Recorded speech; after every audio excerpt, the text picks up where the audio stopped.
in a situation like that. I think you definitely want to minimize any situation where law enforcement officers are put in this position where they're having violent interactions with people. They're not having, Sheena was not having a violent interaction with him. MAGA creep Scott Jennings was a guest on Abby Phillip's CNN show to talk about ICE, their tactics, and the ongoing division that we're seeing in the United States. We're going to take a look at clips from this panel that included MAGA Scott Jennings and others on Abby Phillip's show. I will share my thoughts on this as well. Let's check it out together. Tonight, several violent incidents involving ICE are escalating tensions after the deadly sniper attack. The first involving an agent who shoved a mother at an immigration courthouse, and he's now been relieved of his current duties. Watch this video clip that went viral. No, just grab her, pull her away. Pull her away. Suerte, suerte, señora. Adiós. Come on, man. Oh my God.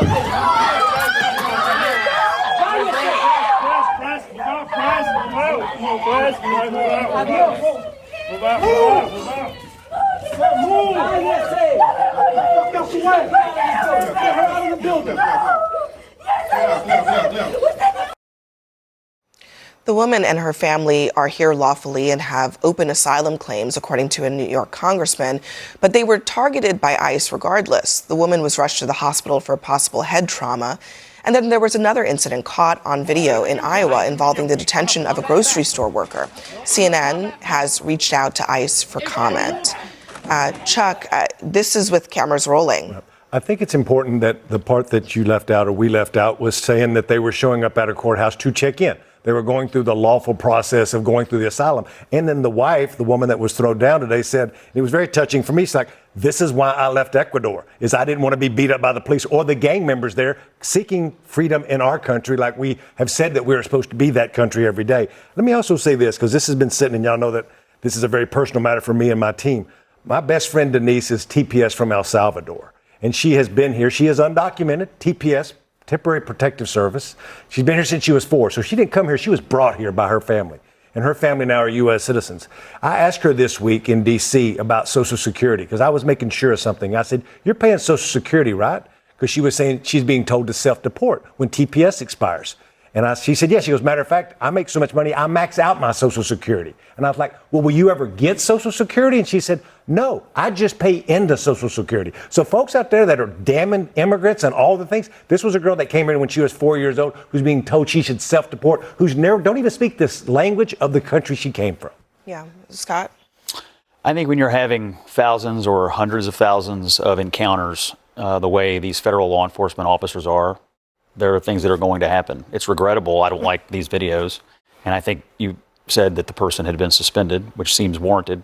But I think we have to internalize something here, and that is we have over 10 million, maybe 20 million illegal immigrants in the country. The federal law enforcement agents who are dedicated to enforcing federal law are going to run into situations that probably are going to get out of hand. It is going to happen from time to time. You want it to be minimal, but it is likely going to happen. That in no way, shape, or form should negate the execution and the prosecution of federal laws. We have existing federal immigration laws until the Congress changes them. If they ever do, they need to be executed by our federal law enforcement. And the federal law enforcement do not deserve to have violence meted out upon them because they're simply showing up and doing their jobs. We didn't see that, though. And I just my moral code is just broken to hear we see a woman getting assaulted and the response is, well, it's going to happen sometimes. It's heartbreaking that this is where we are in the country. Right now, immigrants with no criminal record are the largest group in U.S. immigration detention. And where does that come from? Data from the United States government. This was supposed to be getting rid of criminals. That's not what's happening. It has all been a farce and a lie. And when I think about masked men coming to snatch people off the street, I just don't think it's a political debate. I think it's a question of our humanity. Scott, you and I, there's no love lost here. We don't agree on a lot of things.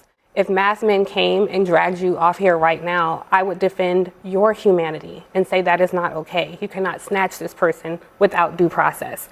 If we are not afforded just the basic rights of our human being, our human person, and we can look at something like that in a heartless way and shrug our shoulders and say, well, that's what happens, and then flip the narrative to its law enforcement who is armed, who we are suggesting they are the people at danger and they are the people who are being set upon with violence. It's a lie. I don't know what you all get out of promoting that kind of talking point, but I wonder it's not years a lie that from ICE is now, under attack. when you're faced They're with under what attack did you do every when day. authoritarianism rose in the U.S., where did you stand? I hope this clip lives One of the challenges, obviously, is that there has been violence directed at ICE.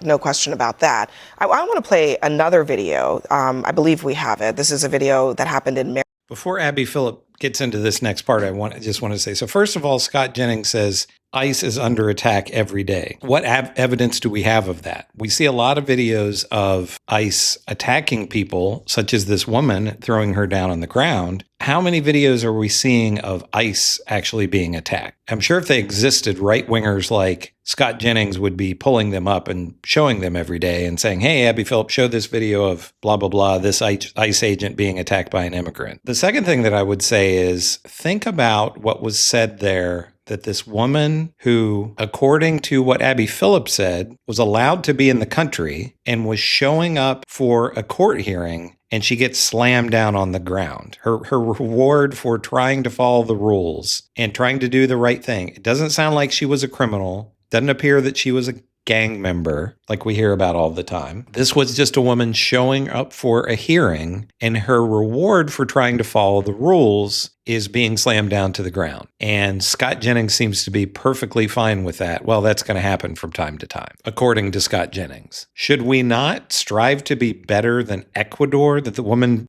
says that she came here from Ecuador to avoid this kind of thing. Should the United States not be a better country than what we would think Ecuador is? Maryland also this week, that was shocking to a lot of people, including the people who were on the other end of the camera. Watch.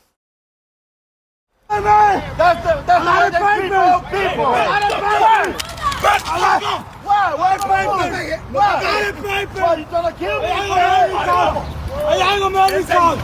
Why you trying to kill me? Put the gun down. Why you trying to kill me? Put the gun down. Why you shooting at me? Put the gun down. Why you trying to shoot at me? You're gonna shoot at me? Point the gun. So there are legitimate concerns about the safety of ICE officers, but there are tactical decisions being made right now by DHS that have increased dramatically these types of interactions between federal law enforcement and just regular civilians. And targeting is a big part of it. There's often a claim that a lot of things are being targeted, and sometimes they are, but a lot of times, sometimes they're just going in areas where there are immigrants and picking people up, and it's happening in the public for regular people to see. The idea that comes to mind here is discretion. I think anytime you are in law enforcement, you're constantly exercising discretion, which means setting priorities about individuals and laws you want to enforce. So Scott, you noted some laws being broken. That's true all the time. Folks are jaywalking in New York City, they're breaking laws. The question for law enforcement is that how do you prioritize those people that are most dangerous, that most impact our quality of life, that most take away from our communities? And I think what we saw in prior administrations, when I was in AUSA and we focused on these crimes, we were thinking about people who were engaged in violence, people who were truly undercutting the quality of life for our fellow citizens. We were not thinking about people who were not committing crimes, people who are disrupting families, going to places where people are exercising their rights by seeking due process in courts. And I think that, what I would call an abuse of discretion, is where, from the legal perspective, I feel most a lack of ease.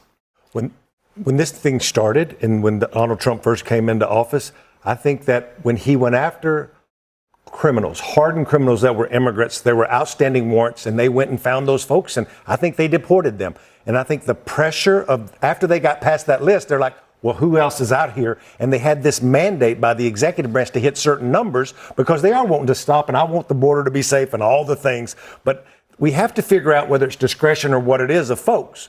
10 million, 20 million who ain't doing nothing wrong, who may have come here illegally seeking a better life. Should have a middle ground, and it's Congress's place to fix that. I know that is the truth beyond all, but there's a lot of innocent people that really want to do good things in America who are getting sucked up into this, and it ain't right. Let me offer just a counter argument, and that is this. We looked the other way for years on federal immigration laws. We didn't really do that much about it. And what you're all suggesting is a policy choice, which is to maybe enforce some but not all. I think I would suggest that when you start to open that door, well, maybe if you come here, it might work out for you.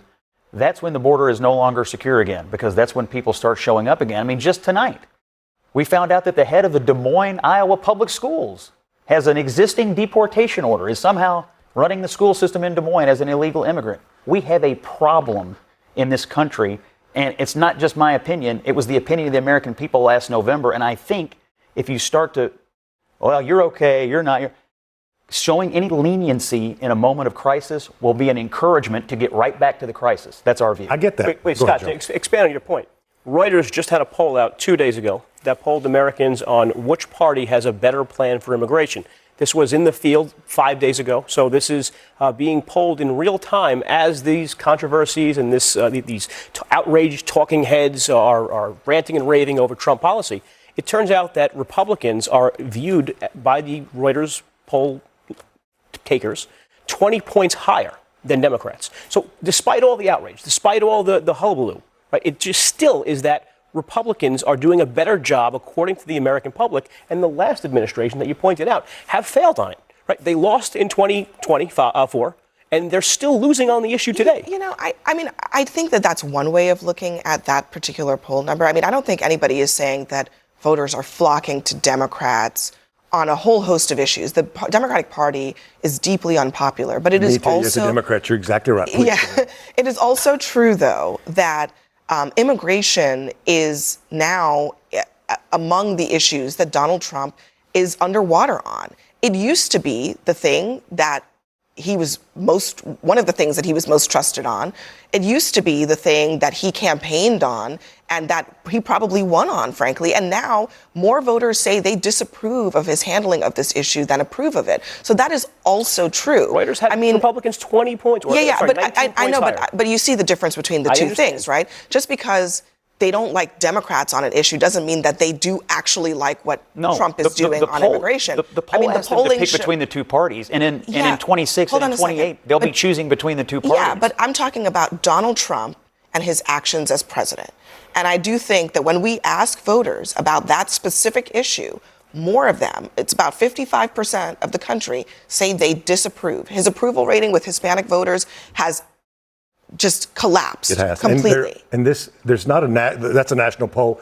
I'm not saying the poll's not right, but this midterm election will be held in a handful of congressional seats and a few Senate races. And in the 35 marginal congressional seats, there are 15 of those, this is where I live every day, that have 35% or more Latinos. And we've seen in focus groups and studies that we've done there, two things that are alarming to me, and one thing that's very alarming should be to the world, is that they are really disgusted with what they're seeing from Donald Trump, but we Democrats haven't got their support yet. But they have left the Republican Party because of two things. One, prices hadn't went down and they feel an anxiety. And these are marginal Latino voters. I'm being very specific about very specific congressional seats, but it's this anxiety in the community is what's really the undertow. I think a lot of people, in a way, were surprised that they suspended this officer in that first video with the woman. I think it's because it offended a lot of people's consciences. But I've also seen a lot of conservatives tonight saying he needs to be reinstated immediately, that they believe that DHS has given in to attacks against ICE officers. And I also should note that the language that they used is he's being relieved of his current duties as we conduct a full investigation. He hasn't been fired for that conduct. So, I mean, what do you think is ultimately going to happen? I think it's even sad that this conversation alone shifted into politics. The fact that people are cheering for this guy who we saw on camera assault a woman, a mother who was here legally, who wasn't doing anything wrong. And we're talking about poll numbers. And we're talking about how people feel about Democrats or Republicans and not just the sheer humanity of these people. I think it draws a very clear contrast of the people who are saying this is okay and that he is our champion. And yes, reinstate this and let's normalize this behavior. It's a slippery slope. And because, look, I come from a community who has been on the receiving end of people who have been targeted, charged, abused, beaten, and murdered by authority figures, particularly in law enforcement. So it frightens me that we can look at this and conflate it with poll numbers and politics and act like people cheering him on is just a part of our American fabric. It is, but I had better hopes, higher hopes. He does deserve an investigation because he's a federal employee, and making a knee-jerk reaction, I'm reminded of during the Biden administration when the whole hoax came up about the guys on the horses at the border, and they were accused of whipping people coming across the border. That turned out to be completely false. But in that moment, the knee-jerk reaction from the White House was from the president himself. These people will be held accountable. And it turns out, you saw there, I mean, so does he not deserve? But do you think that? I mean, based on what you saw in that video, and I've seen the whole thing. I'm sure you have because it's everywhere. Do you think that that is the kind of behavior that we should expect from law enforcement in a situation like that? I think you definitely want to minimize any situation where law enforcement officers are put in this position where they're having violent interactions with people. They're not having. I mean, Sheena was not having a violent interaction with him. No, you know what I'm saying? Like, so I mean, I'm asking the you. Amount of physical. If that's whatever, like, if this is the kind of absolutely. thing that's happening when there are cameras rolling, does it concern you at all? Yes, of course it's concerning. But as I said at the beginning, I think when you're having hundreds of thousands of interactions with the public, things are going to happen, and then their supervisors should take action, and people can be suspended. Investigations can occur. It sounds to me like they're actually following the proper personnel process here to take action on a situation that may not should have occurred. Now, notice how Scott Jennings spins this here. He talks about avoiding violent interactions. And as Abby Phillip says to Scott Jennings, it didn't appear that the woman was behaving in a violent way. So Scott Jennings is spinning it as all of this violence is being perpetrated on ICE instead of ICE being the perpetrators of that violence. He can't just come right out and say, Scott Jennings can't say, yeah, this guy, he threw a woman down who wasn't armed, apparently, didn't seem to be acting in a violent way, and was showing up, doing the right thing to go to a court hearing, and the guy throws her down on the ground. But no, in Scott Jennings' MAGA spin, MAGA propaganda, it's, oh, the violence is happening to ICE, not ICE doing the violence. He also talks about, oh, he's a federal employee, so he deserves this investigation. I wonder if Scott Jennings said the same thing when Elon Musk and Doge was firing federal workers for no reason, just so there would be less of them, fewer of them. Doge wasn't going in and saying, well, this person did a horrible job, so we're getting rid of them, or this person wasn't showing up to work, so we're firing them. No, they just arbitrarily fired federal workers so there would be fewer of them. I wonder what Scott Jennings said. I wasn't really watching this show at that time, so I don't know what Scott Jennings had to say about that, but I'm sure he wouldn't want just your average federal worker to get the same leniency and benefit of the doubt that he's saying that this federal ICE worker should get. So again, I say this over and over on these videos, but this is what Scott Jennings does when he's on Abby Phillip show. It's always Scott Jennings towing the MAGA party line. He's never going to admit that the Trump administration could have policies that are bad. He brings up the superintendent, I believe it was. He said the head of schools in Des Moines, Iowa. Presumably that guy was doing a good job and wasn't a criminal, or I don't think he would have been able to keep his job. But Scott Jennings, just like the rest of MAGA, is going to look at all of these immigrants the same. Doesn't matter if it's a gang member or it's a mother who is here legally, showing up for a hearing, doing the right thing, or a school administrator in Des Moines, Iowa. Scott Jennings puts them all in the same basket. They're all just immigrants to him. But let me know what you think about all of this. Are you on the side of Abby Phillip and the Democrats who are pushing back against this violent behavior from ICE? Or are you on the side of Scott Jennings who just says, things are going to happen. When you have these interactions, there's going to be violence. But let's make sure that there's no violence happening against ICE, not ICE doing violence. I mean, that's going to happen. Let me know in the comments what you think. Make sure to give me a like and subscribe. I'm Chris on Culture, and I will see you in the next video.